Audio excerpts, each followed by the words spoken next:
Hello, people. I feel inspired to share a story that is really personal, my pregnancy journey. And I feel inspired to share it because I know that I wanted to be able to hear an alternative story to a lot of what I could find or heard when I got pregnant. As soon as I got pregnant, I remember the feeling of wanting to know what kind of shifts I needed to be done to do, because I really try to listen to my body as much as I can in my daily life and live what I preach. But when I got pregnant, it was this whole world that opened up to me that I had not experienced before, and where I was all of a sudden responsible for this other life that was growing inside of me. And I felt this this desire, this need to know if what I needed to do, what I needed to do, what I needed to know. And that drove me, of course, online, like for so many people. And I was really uninspired by a lot of the information that I found, that I had that I had found. There were, there were medications, vitamins and minerals and activities that you should or shouldn't do. A lot of the apps that I found and websites that I found were, on one part really inspiring and fun to be able to follow this journey on, like, what the size is of your baby this week and what is growing and what is not. But then there were all of these other, like, notifications that you would get that would be fear based. And it didn't sit well with me. It didn't feel right to me to be able to go on my journey and feel that, and then have all of this fear, like I should be doing that and I shouldn't be eating that. Because on top of this hormonal transformation that's happening, this physical transformation, this being that I was creating inside of my body without needing to really do anything, I, you know, you get all of the opinions. All of the opinions. There's so many people who want to share their story and share their trauma and share their beliefs about what should or shouldn't be done, and how you should basically live your pregnancy or your birth or your motherhood journey. And so, in the midst of all of that, you have all of this information and you're in transformation. So, like, little things kind of creep in at some point or another. And so I wanted to share my experience of it because I see it happening to others, and I know what happened to me. So without blah blah blah blah blabbling on, I when I got pregnant, I was alone at home, and I remember my sister calling me and kind of asking, because she is a person who had like 6 different pregnancy tests that she took really quickly just to confirm super early. And for me, I was kind of like, yeah, I don't know, I guess I could be. And I didn't really have one at home, so I had to go back out. And I knew something was different in my body like pretty early. I work with bodies. I'm in this constant journey of checking in and feeling into these subtle shifts. And so I already knew, but I didn't know, if that makes sense. I remember being in a ritual, a ceremony that a friend of mine was holding, and it was a full moon ceremony, and I could see like everybody's energy around me. It was very surreal, like everybody's energy around me kind of lifting up and going higher, and I was like, whoa, I felt this energy just moving, rooting me into my body, into this present state of like, whoa, like I'm here. And I'm in a very different space from all of these people that are around me right now. And in that moment, I must have been like a couple days pregnant. And I knew something inside of me, I already knew like I feel different. My energy feels different. Something is shifted, has shifted. And then a few weeks later with my sister, and she wanted to know so bad. And, I hung up the phone. She lives in a different, on a different continent. I hung up the phone and I took some time, and that, like, the moment of knowing, like, but you don't know, and then it's confirmed. And I think I sat for like 2 hours in silence in my house, in my apartment at the time. And I was waiting for my partner to come back, and it was just kind of jarring. Like I hadn't said it really out loud, like I didn't really know. And I didn't really know what to do. And he came back and I told him, and he embraced me and he hugged me and said all these beautiful things to me. And it was this, like, your whole life has shifted. Like you're trying for something. We had been trying kind of like openly, but trying to get to this point, and then all of a sudden it happens, and it's like, oh, like everything's different now. So then for a few weeks it was kind of like, all right, like, and then there was this part of me like, oh, I need to have a support team around me, and I want it to be in a space because I hold so much space for others in my role as a coach or facilitator, in holding emotional release courses and sessions. And so I wanted to have somebody who was powerful to be able to hold that space for me so that I could feel that I could really surrender. And so I reached out to a friend of mine who is working with women in their cycles, and she was a dear friend of mine, to ask for advice, like, do you know of a midwife here in Amsterdam that really looks at the holistic side of things? And she did. She knew this group of women, and I reached out to them, and I felt, yeah, like I just need to make sure that I've got this team of of this circle of people around me that can just hold that space. And then I could let go. And it's not even that there's so much that happens. Like I didn't even meet her for, I think, more than a month after our first immediate session of just a kind of greeting. And so this first trimester for me was very exhausting. It was tiring because my energy was going inwards, and I felt like it was already preparing. Before I got pregnant, my energy had already been going inwards for so long. And then in that first trimester, I was tired, but I was also um, like I didn't have morning sickness, and it wasn't that I needed a lot of sleep. I just needed a lot of time to feel and to be with this change in my body.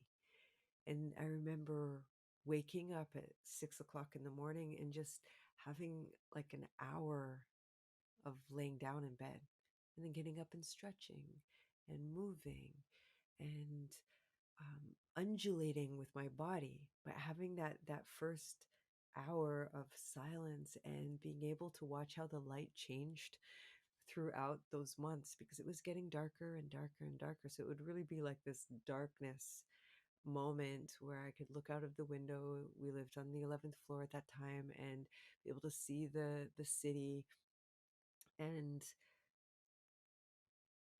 just be.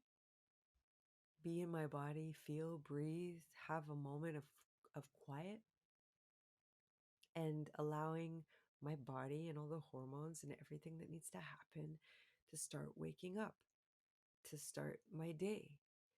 And so I say, on one hand, it was super exhausting, but it wasn't sleep that I needed. It was this slowing down, a slowing down to really be with all of the shifts and really feel into it. And for me, that was kind of the tone. It's been the tone since also motherhood. Like I've also lived through as a mother, lived through the whole COVID kind of lockdown period. And so everything was this extended, like slowing down and feeling and being and digesting. And I really observed, because I was teaching until I was guiding spaces until I was like 7.5 months pregnant. And I personally didn't feel the need to share it beyond, the few people that I shared it with who were close to me. And it wasn't out of like, oh, I don't want people to know until, that sure moment of 12 weeks or after that. The people who were important to me knew already before that. And then, I have this life where I come into contact with so many people, and unless it was really necessary, I wasn't hiding it. I didn't really feel the need to share beyond that or post things on internet about it. It was kind of like this inner world process, and it was mine, and I felt very sacred in that. I remember going to a sacred sexuality course. Like, I'd signed up for this whole year long. We get together every month for 3 or 4 days together and explore. And my first session was when I was 6 weeks pregnant. And I got in there, and it was overwhelming. And I was in such a different energy state. It was beautiful as well, but it also gave me this fierceness inside of like, this is not the time for this. I need something else right now. I need different kind of energy. And it feels too chaotic beyond me. And so the feeling of needing to just hold that space for myself was strong. Now, as I progressed into the second and the third trimester, then I got so much energy. Of course, there were emotions that were flowing, and I felt very, there were moments of like this fiery dragon that would come out inside of me that I had to find a way to allow to flow and to be. And some of it, like, it wasn't this gentle and calm pregnancy. On a physical side, it was. On a physical side, I was able to dance and to move and to stretch and to do, I went once a week to a special yoga class for pregnant women from a very early stage, from like 14 weeks, because I wanted that moment for myself to be able to stretch and feel into my journey with and be held as well.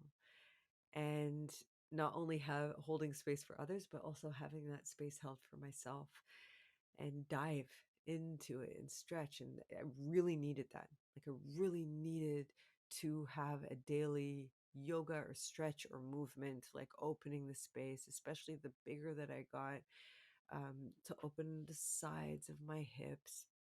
I felt a lot of pain from sleeping and the weight kind of shifting, and the pelvis is opening. So a lot of, yeah, a lot of kind of pains from that. And stretching worked wonders. It was like the first thing that I did super early in the morning, and making sure, I feel like a lot of my a lot of the fact that I wasn't morning sick or didn't have morning sickness was that I I took time when I needed it, and it wasn't like I had hours all the time, but I'd wake up at 6 in order to just have that moment by myself instead of sleeping and then just starting the day in a rush, because that didn't feel right. It didn't make me feel nauseated, but if I kept doing it, it probably would have. And to interject these little, I remember a woman coming into my dance it out class. At some point she was also pregnant and she was super nauseated, and I asked her, like I was just sharing this part with her of maybe just taking time to have a slow start of the day. Like, when do you have time for you to really take with you? And it doesn't have to be hours and hours and hours, but what if you just woke up like half an hour earlier and just had that moment before having to do all the things and then hop on the train and go to work? And she said, yeah, my time is on the train. But that means that you wake up and you rush through your morning, you get out of bed, you do all the things when your body's still waking up, and the hormones are all starting to get activated, and then you're like allocating that time on the train that is yours after you've rushed through and pushed your body so far that, yeah, then your body's already shifted into a different kind of gear and not had the time that it needed when you needed it. And so that was my exchange with her. And it could be with nutritional things. Like, I like really tried to follow what my body was asking for, like really listening to what I needed. And when we would be in a supermarket, like I needed to eat meat. I needed to eat meat. And I learned a long time ago that I need animal protein in my life. And I've tried to be vegetarian. I've not tried to be vegan because vegetarian was already so little protein for what my body needed in order to have a healthy cycle, in order to feel good in my energy in my body. I learned I needed to have that animal protein. And when I got pregnant, I needed like very specifically red meat, but just a lot of it. It could be fish as well. It could be, you know, yogurt, all different kinds of protein sources. I needed that. And the other part was greens, anything green. We would be at the supermarket and the basket would be filled with greens at the end of or like I would just pick up anything green and put it in the basket, and my partner would be like, do we need that much, like that many vegetables this week? And I wouldn't even have realized, but like everything that I could see is like, yes, this and yes, that. And yeah, and from kale to broccoli to zucchinis to peas to beans, like anything green, lettuce.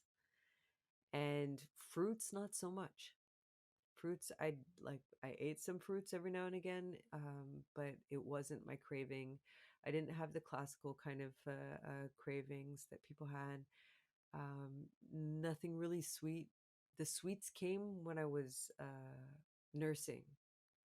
Like, I had a feeling for chocolate, like a lot of chocolate. But the whole pregnancy was greens and protein. That is what I needed. And this is not to like put down other bodies and other people who have different needs. What I do believe in is really, truly listening to what your body needs, not what your mind says that you need, not a um, regimented day of like, I need this, these nutrients and that and that and that and that and that, but really following like, what does my body feel like? What am I craving? Those craving, and like, if you're craving something sweet or something sugary, really asking yourself, like, are you actually eating enough? Are you actually getting the nutrients that you need, or is it like a quick fix that you need that boost from? Because I know that's what happened to me in my when I was nursing and breastfeeding, in the early stages when you've got like all of this milk production, and I needed energy and I wasn't getting enough protein. And I wasn't, even though I felt like I was eating enough, I was not eating enough for that moment. And so I would get these cravings. And so asking yourself what it is, if you don't, like, say, agree with it, and just perhaps like opening yourself um to allowing that into your life, because you are building a body. You are building a body. If you're still listening, you are building a body inside of you. And you, especially in those the first half of you're building an entire being in a placenta, and like you're growing like crazy, but it takes so much energy. And so trying to really feel into what it is that you need and honoring that, moving and taking time. So though that was a bit of my journey, I made sure that I had a multivitamin that, I did a bunch of research and I found one that included the things that I felt that I needed, which was based around, the folates and vitamin D and some magnesium, and there are a few other things, but those were the main ingredients, let's say. And I tried to get everything else from my nutrition, from my food.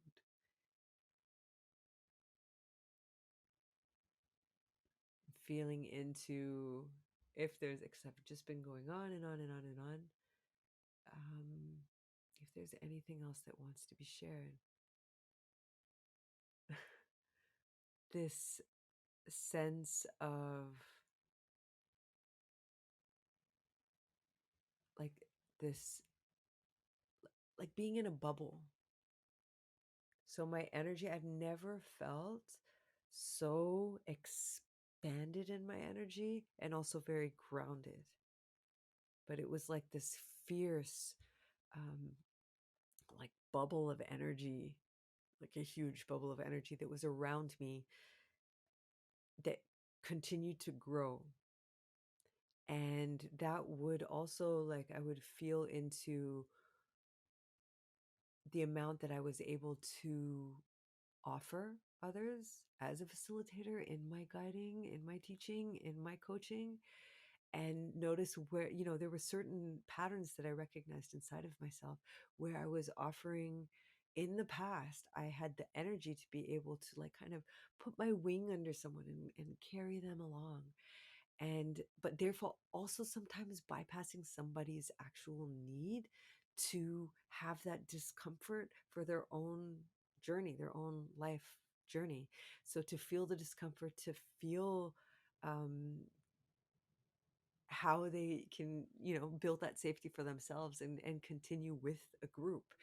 And I just didn't have at a certain point that the same energy. Like, I would feel that part of me that would be like, I would normally go and put my wing around this person and feel how in safety I can bring them along this journey. And I'm not doing that now, and without judgment on myself, I am not doing that now. And I can see that that's my pattern, also to soothe myself. And so to allow people the space and the trust in others to be able to find and be with their own emotions and discomfort and find their power in themselves. So that was something that shifted inside of me during, and it affected, like, this, with this bubble around me, it affected my way of being in the world. So that was something that was beautiful and um, and powerful to know that part was growing inside of myself. And so I had some people ask me along the way, like, do people keep asking to touch your belly? And it was like, no. And for me, it was all about, like, that energetic space that I held for myself. Like, I'd never had anyone ask if they could touch my belly except for my mother. And yeah, that that space was so valuable. And there was a moment also, like, halfway through my pregnancy when we were going into spring, I would wake up in the morning and go out and put my feet in the ground in the park that we lived in, and it's a city park, and just root to the earth energy and bring in nourishment and release all the excess emotional chaos and turbulence that might have been, and nourish myself in that connection with the earth. And that was a beautiful, beautiful and powerful experience, because it was like tingles through my whole body every morning. And sometimes it lasted for like an hour or half an hour, and sometimes it lasted for 2 or 3 minutes. Sometimes I would dance, sometimes I wouldn't. So that was my practice. I would take time in the morning. I would wake up early in order to have that time if needed. I would nourish myself and listen really intuitively to what my body needed with food, and drank a lot of water and herbal teas. And I made this energy field, and that connection with the earth really helped that space, like tapping into that bubble regularly, tapping into my womb space, connecting with my baby. Those were all like moments for me. And if I couldn't do it all in the morning, I would spread it out and do it however I could, finding the nourishing moments, sharing when I needed to share, crying when I needed to cry.